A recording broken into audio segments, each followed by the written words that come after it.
Welcome back to the Witchy Web We Weave. I'm Alex. I'm Laura. And today is 2 of Futhark Friday. There we go. That's why I'm here, folks. Yeah, I was gonna say the second video in my Friday series. I was like, brain just ran away. Today we are talking about I need the hand thing. Today we're talking about Fehu, which is the first rune in the Futhark rune set. Maybe we can insert a little image right up here. Yeah, it's gonna be wherever it fits once I go into editing. Fehu is the F rune if you want to go with traditional letters. It is the first one. It stands for something, I mean, all the runes stand for something rather important, but this one stands for wealth in the traditional sense of livestock ownership and ownership of land. Back then, for sure, paper money was not worth anything if it even existed back then. And then money didn't really become a thing till they were coins. And even then, those were worth more than our papers because they were metals, gold, silvers, and it was worth having that in your hand. Yeah, I'm sure when this was created, it was more back in the times of bartering, which even amongst the Celtic tradition and just about every other culture when you go back far enough, wealth and prosperity was based off of land ownership and livestock ownership rather than actual, other physical money. Objects. Yeah. In the book that I can't find, unfortunately, she was also talking about how we're getting further and further away from the concept of actual wealth because she said, what do digital numbers really mean anymore? She goes, because your money is only as safe as where it's put. So if you go banking or something, and yeah, you can go check your bank account in an app or online, but what if something happened tomorrow and, we live in America, what if the dollar just went to, nothing? What if it was just useless tomorrow? Maybe after you're done going through the individual runes, it would be really nice for this to turn into looking at the runes from a modern standpoint. I think that would be really cool. Yeah, I can see that. I think it would be a good way to kind of teach some of the concepts, but in a way that is much more accessible for what we understand as the world today. She said that it was very distinct, though. That it's not something intangible. But yeah, so moving on. So the rune represents what you associate to be with money, prosperity. So I pulled out a bunch of words. Freedom, having choice, and that could be as easy as, we're eating mac and cheese again, or you're eating a steak. Having money means, what do I eat tonight? And that's, from very basic to very expensive. If you want to talk about fruits and vegetables, are we buying canned or are we buying organic? Right. So a control over how you get to live your life? Very much so. So freedom, sustenance, having a place to live or not to live. Because the rune talks about having and lack of. So most runes have an opposite, and we're going to talk about that too, in the runes that have a direct opposite meaning. So Fehu does mean, wealth, prosperity. I associate it a lot with independence too. So you're not depending on friends, families, spouses, other types of partnerships. You're not depending on the government or any other body that has any kind of control over you. Like, you are your own person is another thing of Fehu. But in the opposite, it can mean, you're homeless, you're stagnant, you're not free, you're living, hand to hand, paycheck to paycheck. You don't have choices. You can't travel because you can't afford to travel. You can't move because you don't have money to move. You're stuck where you're at. You're in a rut, basically, is its negative connotation. And another connotation to it is not even just lack of, but greed. Oh. So if you get too greedy with what you do have, it's also the negative aspect of Fehu.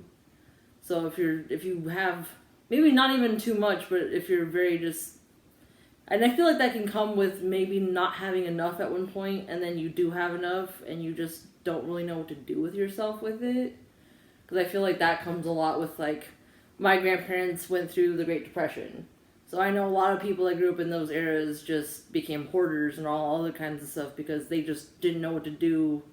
They probably all needed, hardcore therapy. And that really wasn't a thing back then. So they just, my family hoarded newspapers and all kinds of just weird, useless things because no one knew Like, they just thought, tomorrow we're not going to have anything. It's better to have something now than not have anything later. My great-grandmother did that really bad, too, with newspapers, bubble wrap, any kind of container, no matter how small or irregularly shaped.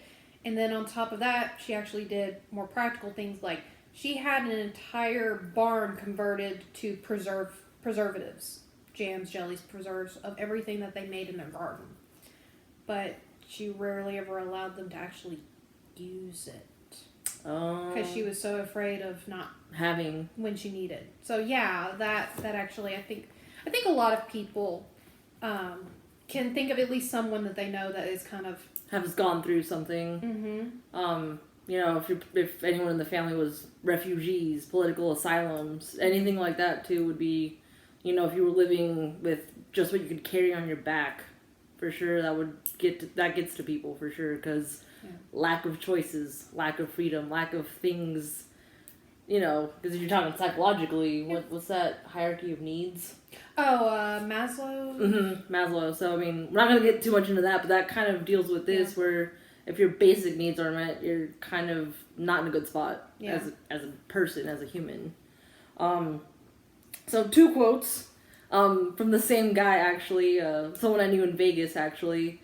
We were all talking about business and kind of money in a sense, and he goes, a lot of people think that having a lot of money, like if you won the lottery tomorrow, and people, you know, you've heard the stories where they went broke, they spent it all, they ended up in jail, rehab, all these other places, and he goes, a lot of people think money changes them.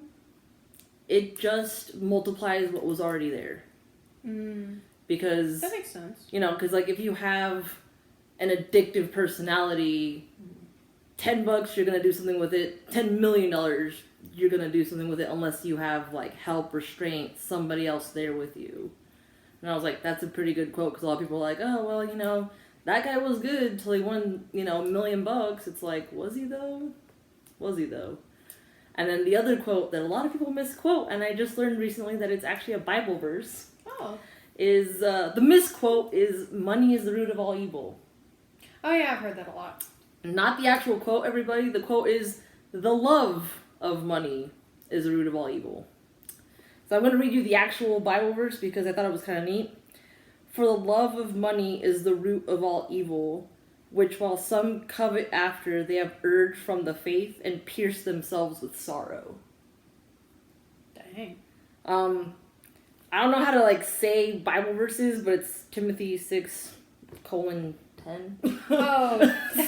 I don't know. I don't read the Bible, and I don't know how to say stuff. Timothy chapter 6 verse 10. Yeah, how she said it. There you go. Baptist. I was raised Catholic, and I don't even know how to read it. But anyway, so even if you're not religious, I thought that was kind of a neat quote, because it's saying, you know, when you get greedy, when you get too wrapped up in yourself with money, with items, with all this other stuff, that's when you're on a worse path. It doesn't have to be religious or spiritual even in nature, but you're just not in a good spot. And then I like the end of that quote where you're hurting yourself, you're piercing yourself with arrows. Like, it's literally physically detrimental to your well-being. So I was like, that's heavy. But yeah, so I was like, I thought it was kind of neat, because it is a misquoted quote all the time. The other thing I was going to talk about is, excuse me, Fehu is the rune of luck. Oh. But, so we're going to talk about that a little differently, because in the last video we talked about the Norns and fate. So how the word in Norse, that's what they speak now, and they still have the word, it means happiness now instead of luck though, is Haminja. It's Hamingja. But the J is a ya sound, not a j sound. Can we maybe spell that out below? Yeah, it'll be down here. We're going to have a lot of inserted stuff, just so, you know, follow along. But it's more of a fate thing than a, four-leaf clover luck thing, because you were born with your set amount of luck.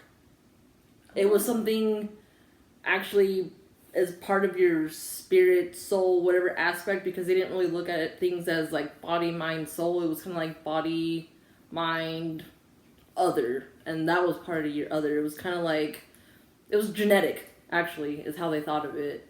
So you're, and interestingly enough, that is why a lot of people in that tradition name kids and stuff after ancestors. Oh. Because it was believed that if you named a child that they would carry on their legacy, but also take on their prior attributes, maybe. So, yeah, so, okay, but, that makes because Hamiya was kind of like fate, and some sources kind of talk about how Hamiya could be kind of like a guardian angel, like it kind of had like a manifestation almost. And so, if you named, I'm just going to use American names just because I don't know how to really pronounce Norse names. So, actually, whatever. So, say you have a kid named Thor, right? And then that kid, many generations later, has like a great, great, great, great whatever kid, and they name him Thor after the first Thor. So, what the hope is that this kid had really good Hamiya, by naming the following ancestor after this ancestor, that hopefully his Hamiya would attract to the new one. Gotcha. So it's kind of like inheriting the luck through the bloodlines. Gotcha. And Hamiya is always good, just sometimes it's kind of like rolling dice. You might get good, or you might get You roll your dice, you take your chances. Yeah. So it's kind of like that fate thing where you couldn't really change it. It was just kind of, it was almost like you rolled dice kind of when the Norns kind of drew your lot in life, and it's like, oh, well, sucks to suck. And that was just how it was. So that's how they thought of as luck. So it's not luck like, oh, lucky penny, lucky whatever. It was a much deeper kind of fate tied in with it kind of situation. So they didn't really look at it on an individual basis of certain moments where you were lucky or unlucky. It was more of an overall kind of a look at what your luck of life was. Mm-hmm. Okay. And then I was reading that it was kind of like one of the weird dualities of their society, because Norse people were very into, I want to be famous for my good deeds, so my name will be remembered. But they were very much part of the community because they had to be, because that's just how people were back then, because to survive. Yeah. So it was just one of those things where Hamiya was very important to the group, because if someone had just real terrible Hamiya, that was going to wreck everybody else's life. Is that why people got run off? Like, a little bit. Actually, if the leader dude, so not the king, but the chief.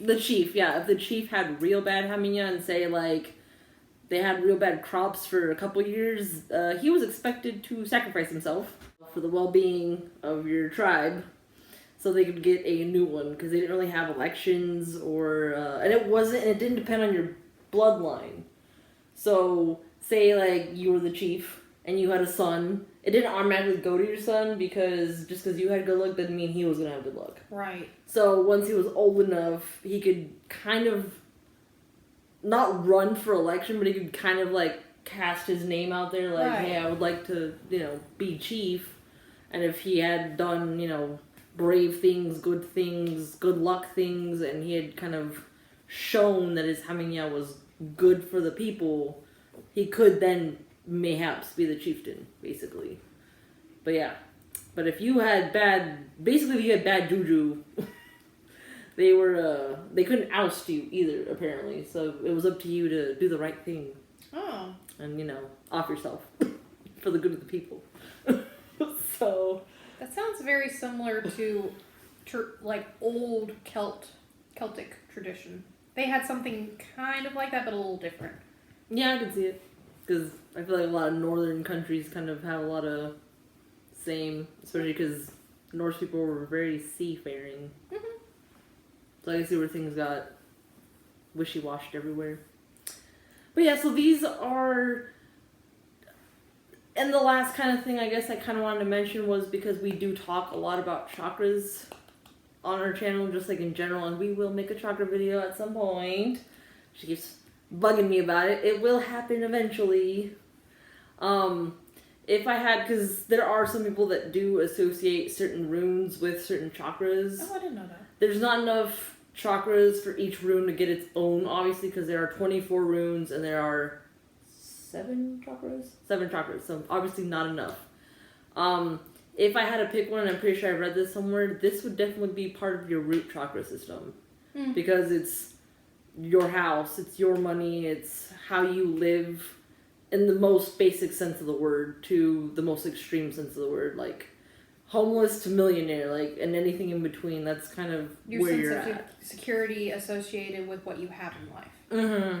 Yeah, I could see that being associated. Yeah, and especially because this one has, like, you know, having a job, lack of job, having a place to live, lack of place to live. Yeah, so, that really does kind of go in line with Maslow's hierarchy of needs. Yeah. And it goes, Very nice. again, hand in hand with that root chakra, and this one for sure is root. I don't really think of it as being other ones just because this one's really an earthy kind of rune. It's kind of on the ground because there are some runes that are higher up, more about weather and things you don't really have a lot of say in almost, but it's kind of how runes are. You don't really have a lot of say because a lot of it's fate and how life dealt you, basically. So these videos aren't all inclusive, obviously, because there's a lot more to runes than just, you know, a 10-15 minute video is really going to encompass. This is kind of to get your feet wet if you're kind of learning, kind of wanting a little bit of info before you just dive in and start reading books, because a lot of books that deal with runes are very, very dry. They are very, very dry because it's basically just old ancient texts that were translated to the best of their ability. And that's basically the whole book, and then there might be notes about how one guy thought it was this, and another guy thought it might be this, and that's where we're at translation-wise. The last little thing is I liked a lot of the runes have poems and other, like, kind of artsy kind of things to go with them, and I liked the one for Fehu. I don't know if I'll do it for all of them, but kind of going with that, what I said earlier about doing great deeds. But cattle die, kindred die, every man is mortal, but the good name never dies of one who has done well. So it's basically like, again, I do what I do to, like, promote my name, my family, my good works on this earth. If that's, you know, good and battle, if that was, you know, I had the best Haminya for, you know, the world I'd ever seen, stuff like that. So that was just something that was really important to, like, the Norse folk. I think it's important in general to a lot of, maybe not as, I think it's still important now, but I definitely think it was very important to most tribal folks back then. I'm pretty sure the Celts were really big into my name is my legacy. Which, I mean, you can see that in a lot of ancient cultures, especially, like, that's why we have the Epic of Gilgamesh. Mm-hmm. That guy. I know. Sorry. Y'all probably don't know this, but I don't really like Gilgamesh. I had to read it for my World Lit. I had to read it for my Ancient Civs class. I hate the guy. I don't like the epic. It sucks. I mean, yeah, it's really... It's a guy doing really crappy things just so he'll be remembered, because it was more important to him to become immortal by being remembered than anything else. So yeah. Most people like doing good things to be remembered, though, but to be remembered was kind of... You were remembered, at least. Yeah. But yeah, so that kind of wraps this one up. The next one will be the next room in 2 Fridays, because her video goes up next week, where mine goes up this week. And yeah, each video is just going to be, you know, 10 to 20 minutes, depending on how much I've got to say about it, honestly, and how much gets put in. But yeah, thanks for hanging out with us again, and we'll see you next time. Bye. Bye.